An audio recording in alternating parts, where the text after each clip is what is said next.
Rasulullah itu kalau dengan anak kecil, ya, sayangnya bukan main.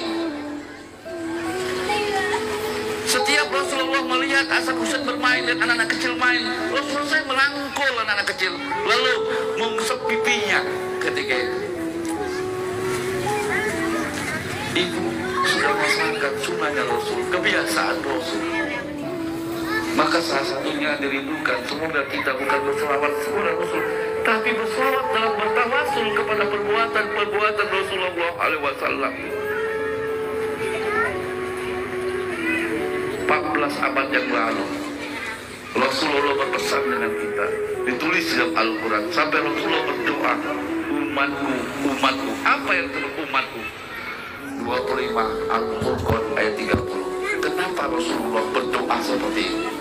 Semoga ibu-ibu yang hadir di majelis ini tidak termasuk orang-orang yang didoakan Rasulullah 14 abad yang lalu. Amin.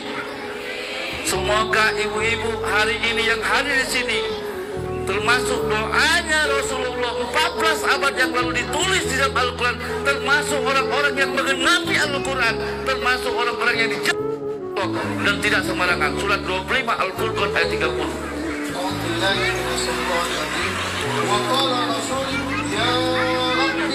Waqala Rasul berkatalah Rasul, ya Tuhanku. Waqala Rasul, ya Rabbi, wahai Tuhanku. Sesungguhnya kaumku menjadikan Al-Quran itu sesuatu yang tidak diacu. Ya Rabbi, illa ittakhazuna hadzal Qur'ana mahjura. 14 abad yang lalu Rasulullah berdoa kepada Allah, ya Tuhanku, aku minta umatku tidak mengajukan Al-Quran, tidak mencuekkan Al-Quran, tidak meletakkan Al-Quran di lemari. Kenapa Rasulullah SAW berdoa 14 abad yang lalu? Ditulis dalam Al-Quran surat 25 Al-Furqan ayat 30. Wa qala Rasul, ya Rabbi, innal qaumi takhazuna hadzal Qur'ana mahjura. Rasul, ya Tuhanku, umatku tidak mengajukan Al-Quran. Semoga ibu-ibu dan bapak hari ini termasuk orang yang tidak mengajukan Al-Quran, tidak mencuekkan Al-Quran. Hari ini banyak yang bersedekah Al-Quran, tapi sedekah Qurannya di musola, Qurannya letakkan di lemari tanpa dibuka sama sekali. 14 abad yang lalu Rasul pernah berdoa sampai seperti itu, karena Rasulullah berdoa setelah 14 abad nanti aku mengajukan Al-Quran, mencuekkan Al-Quran sebagai mahar nikah. Ku terima nikahnya seperangkat alat sholat dan Al-Quran. Al-Qurannya tanpa dibuka pun setahun sekali. Semoga ibu-ibu hari ini tidak termasuk orang-orang yang mengajukan Al-Quran, tapi ibu-ibu termasuk orang-orang yang didoakan oleh Rasulullah 14 abad yang lalu. Orang yang sedang mengkaji, memahami, membaca Al-Quran, mentilawah Al-Quran, menghafal Al-Quran, memahami Al-Quran, menjadi buah pikiran. Al-Quran setiap langkah rumah tangga, sebagai perbuatan setiap hari dalam kehidupan sehari-hari. Al-Quran, pola pikir dan hatiku Al-Quran. Hari ini saya baca di medsos, di media Facebook, sahabat-sahabat saya seorang ustaz berlomba-lomba untuk mengumpulkan Quran. Mari kita berimpak Al-Quranul Karim. Tapi sayang, ketika Quran diimpakkan di musola, di masjid, ibu saksikan seberapa besar umat Islam membuka Quran di masjid itu. Tidak. Hari ini kita mencoba bukan melimpahkan Al-Quran, tapi membaca Allah di dalam Al-Quran. Ini yang ibu aji hari ini.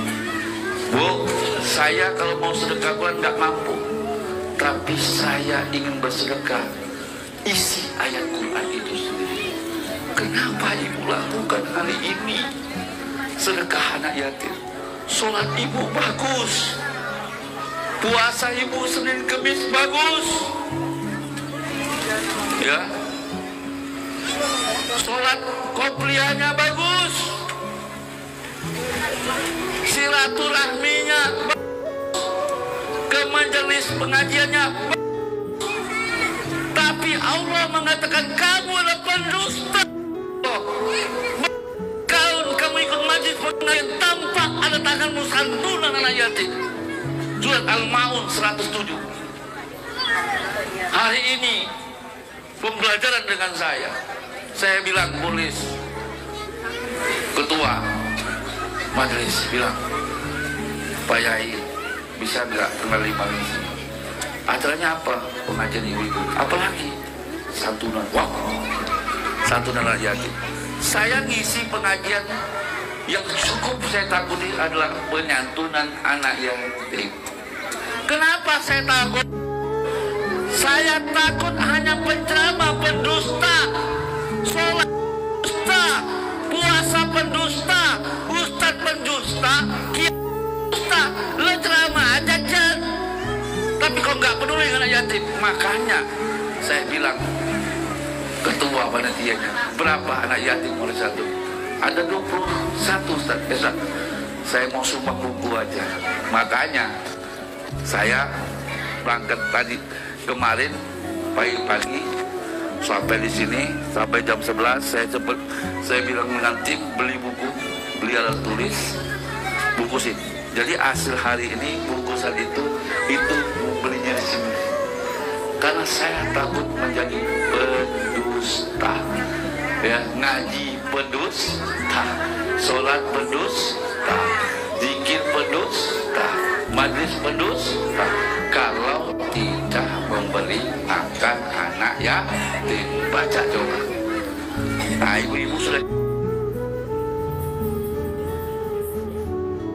jalanin. Saya beridik tadi Bapak tadi semua sini bilang, Ustaz, pada gemeter. Jangankan Pak Ustaz, orang yang berdiri semua tadi gemeter semua. Coba ibu-ibu yang beri tadi, coba siapa angkat tangan. Ibu yang beri tadi apa ibu rasakan hati ibu? Merinding? Hah? Apa? Merinding. Siapa lagi yang beri? Yang disuruh beli tadi, coba. Siapa lagi? Siapa ibu yang tadi? Selain ibu tadi apa? Saya tinggal beri. Beri? Apa lagi? Hah?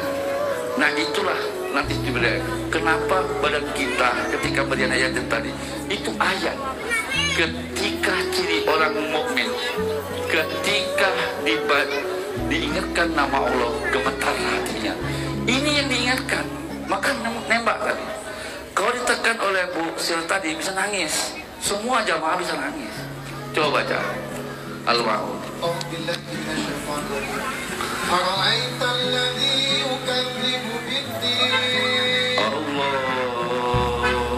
Tahukah kamu orang yang mendustakan agama? Tahukah kamu mendustakan agama?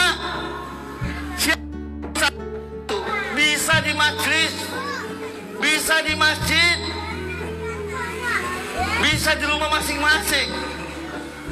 Harra'aital ladzi yukadzibu, tahukah orang yang mendustakan agama itu? Lanjutkan. Fadzalikal ladzi yad'ul yatim. Itulah orang yang menghati anak yatim. Itulah orang yang tidak memelihara yatim. Masjidnya megah, musolanya megah, sholat berjamaah pengajian, tapi ada di kampung dia, di sekitar masjid anak yatim yang tidak kita pedulikan.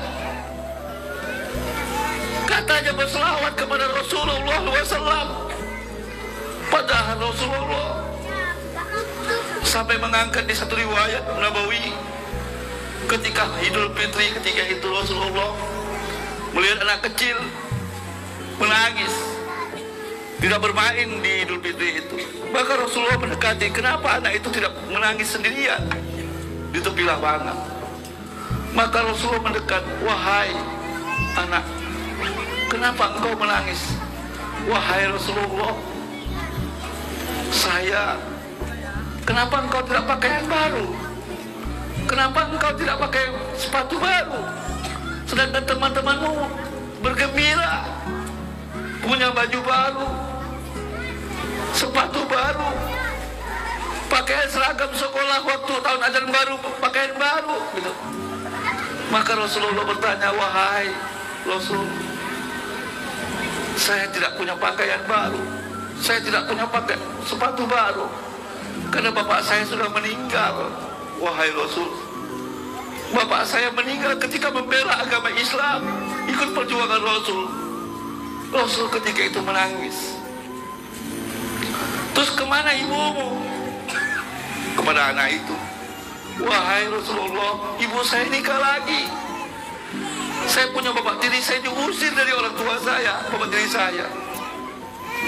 Ketika itu, lalu Rasul bertanya, wahai anak, maukah kau kuangkat sebagai anakku? Kata Rasulullah. Maukah kau menjadi adiknya dari Fatimah? Wahai anak, maukah kau menjadikan Hasan dan Husain menjadi teman permainanmu? Anak kecil itu menjawab, mau ya Rasulullah.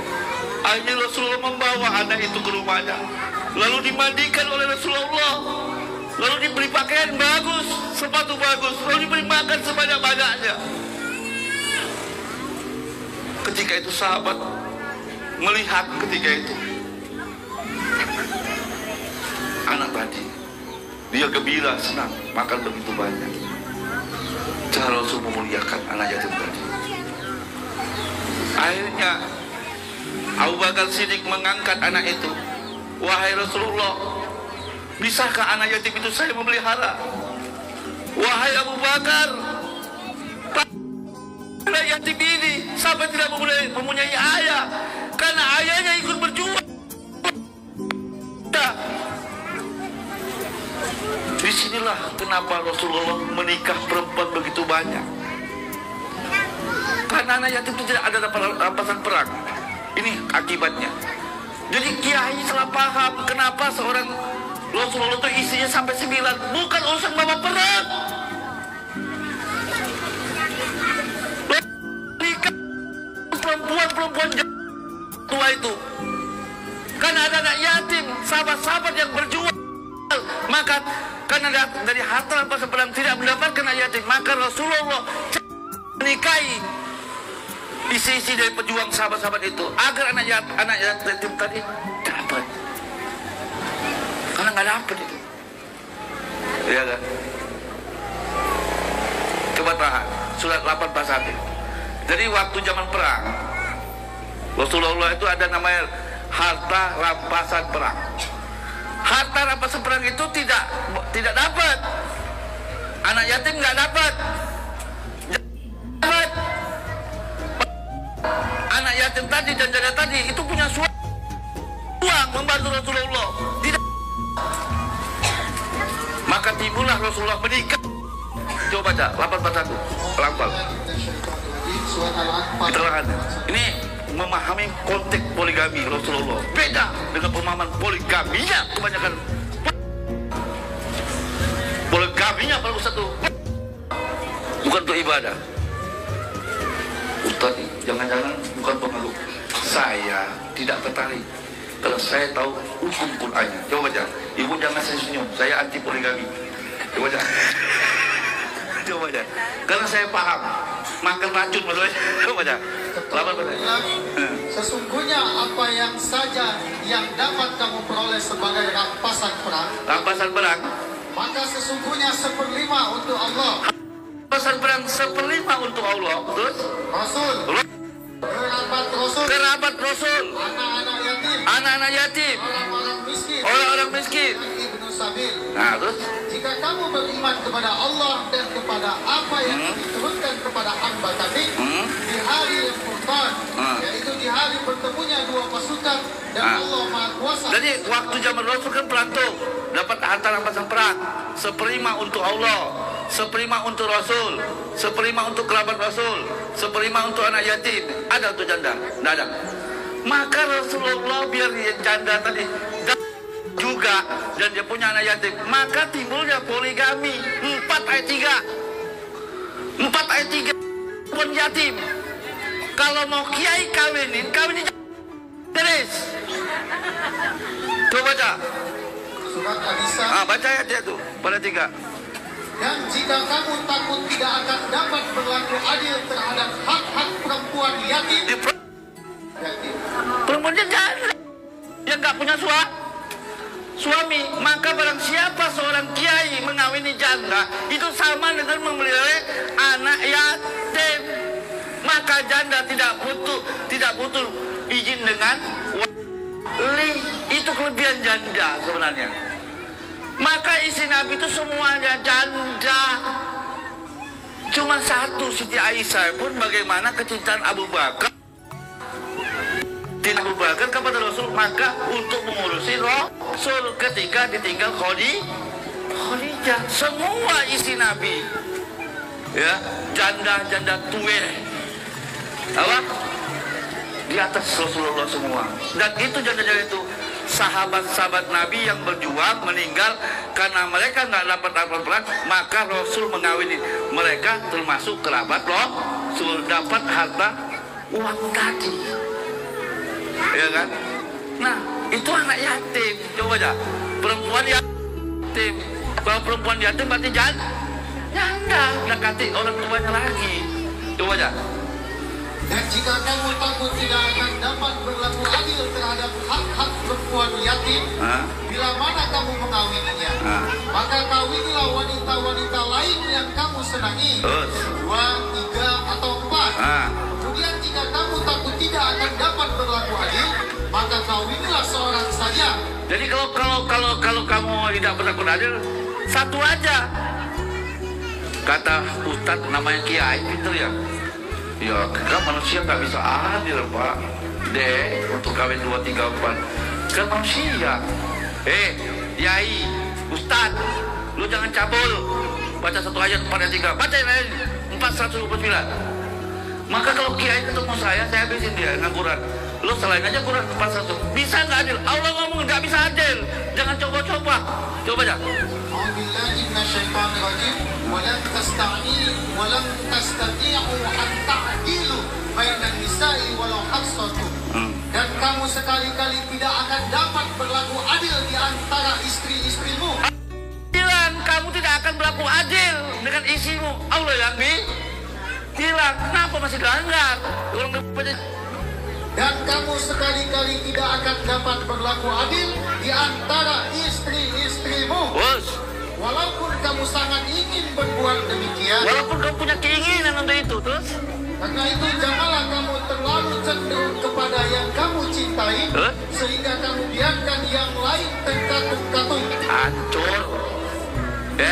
Hari ini Ustadz Arifin Ilham itu isinya 3. Setelah Arifin meninggal, Ustadz Arifin meninggal, 3-3-nya bertengkar. Ya waktu hidup iyalah. Ya sekata, bisa saya mengizinkan. Setelah suami meninggal, berebut. Harta. Pun gini.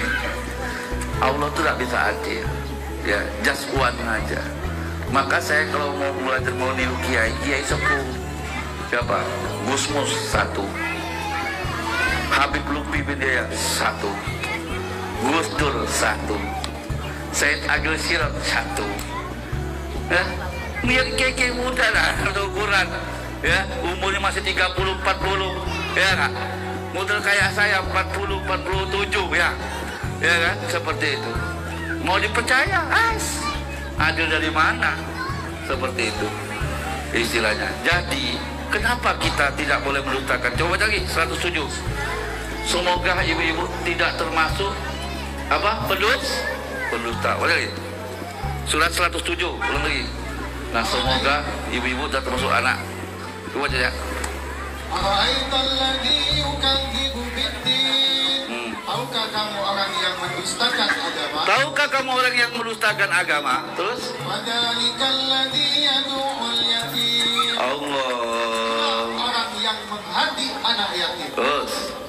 Wala yahuddu ala ta'amil miskin. Allah. Dan tidak menganjurkan memberi makan orang miskin. Terus? Fawailul lil musallin. Maka celakalah cerah bagi orang-orang yang sholat. Sholatnya celaka. Kenapa? Tidak memberi anak yatim. Hari ini di tempat ini Gajah Mati, desa Gajah Mati, desa Gajah Mati, ya.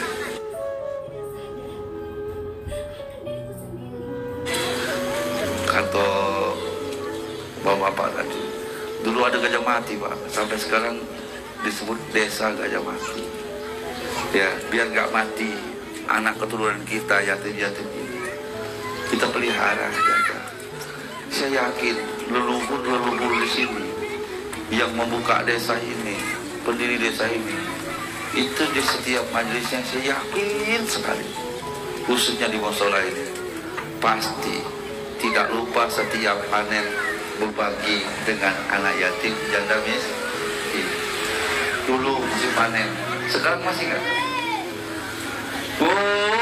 Di sini masih nggak? Kalau musim habis panen, ada sebagian rezeki nyantuni anak yatim, masih nggak? Aku nanya nih, ya kan, bapak-bapak, ibu-ibu, ya, kebiasaan desa ini dulunya leluhur di sini, itu setiap hasil panen padi, hasilnya duit, itu biasanya sedekahnya jalan. Satu anak yatim, yang kedua ustad guru ngaji, yang ketiga orang miskin. Dulu, sekarang masih nggak itu? Alhamdulillah masih jalan. Makanya Quran datang ke sini. Semoga ibu-ibu termasuk orang-orang yang dirindukan Rasulullah. Dalam hadis riwayat Bukhari Muslim, yatim itu sama seperti telunjuk dan ujung jariku berdempet. Kalau kamu cinta dengan anak yatim, diibaratkan Rasulullah dalam satu riwayat, ini telunjuk, ini jadi tengah. Inilah aku dengan yatim, kata Rasulullah. Jadi ibu setiap bulan dari duit ibu yang diberikan suami untuk beli sayur, tidak harus sedekah anak yatim itu setahun sekali. Tidak perlu sedekah anak yatim pakai bikin menunggu panen, enggak. Tapi dari titipan suami ibu, duit jajan, minyak sayur, dari makanan yang kita makan, beli belanja 1.000 masukkan. Ya Allah, aku niatkan 1.000 ini, masukkan kira 1.000 yatim. 30 hari, hari kedua, ya Allah, dari hasil makanan pemberian suami saya biar berkah hidup saya ini, maka aku tetapkan 1.000 masukkan ke dalam celengan untuk anak yatim. Buat celengan masing-masing. Saya tidak mau mengajarkan ibu buat celengan di musola khusus anak yatim. Buat celengan di rumah masing-masing. Buat anak yatim, ajar suami kita, ajarkan istri kita. Nah, ini jajanmu 10.000, masukkan 1.000 untuk anak yatim. Sebulan kamu buka, titipkan, aku cari anak yatim. Nggak usah jauh-jauh, jangan sampai ke Palestina sana anak yatim. Lihat tetanggamu, lihat kamu anak yatim. Berarti ibu-ibu dengan Rasulullah dekat. Ibu akan dekat, ibu akan berkumpul dengan ibu akan berkumpul dengan umur di jalan Allah. Bagaimana hartanya habis-habisan diberikan kepada Rasulullah, hartanya diambilkan karena Khadijah dia berikan kepada ketika wafat. Untuk Khadijah apapun, kain yang dipakainya bolong-bolong, sampai Khadijah bertanya kepada Fatimah, wahai Fatimah anakku, sampaikan kepada Rasulullah SAW, kalau saya mati nanti, saya mau dikafani yang bekas Rasulullah pakai, yaitu surbannya. Ketika itu Fatimah menyampaikan, wahai ayahku, ibunda Khadijah, ibuku, ketika dia mati, dia minta dikain-kafankan dengan surbanmu ya Rasulullah. Apa jawab Rasulullah? Wahai Fatimah, sampaikan ke ibundamu itu. Ketika jalan Shiratal Mustaqim antara surga, kata Rasul, menjadi tulang Khadijah alaihissalam. Kenapa? Karena Khadijah seorang pengusaha, hartanya 3/4 Mekah, kayanya, tapi habis hartanya diperjuangkan untuk Rasulullah.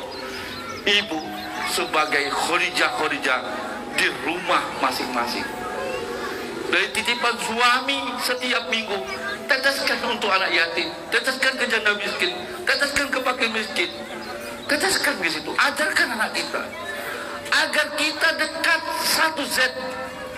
satu dengan Rasulullah.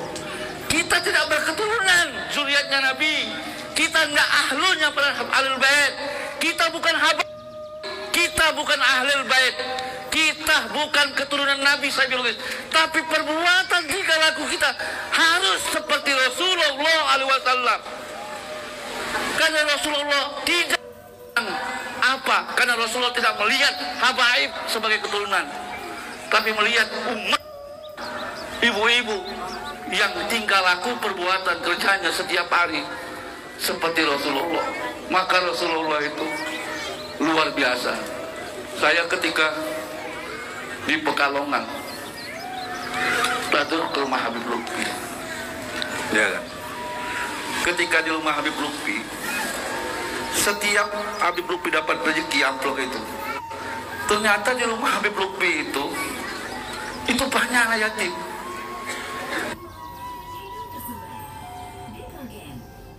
Anak yatim. Ternyata Habib ini sakti, punya korona besar. Ternyata apa? Ternyata Habib Lutfi bin Yahya, Maulana Habib Lutfi, kesaktiannya bukan karena apa-apa, karena banyak menyantuni anak yatim, memuliakan anak yatim. Saya ketika tazur ke Abah Anom, Tasik Malaya, tahu Abah Anom? Suralaya, pondok pesantren di Tasik Malaya. Ketika di sana saya melihat bagaimana Abah Anom, seorang tarekat Qadariyah Nasabandiyah, ternyata peliharanya anak yatim. Saya kepingin bagi ibu-ibu yang mampu, kalau ada anak yatim di sekitar kita, dia masih kecil, ibu pelihara.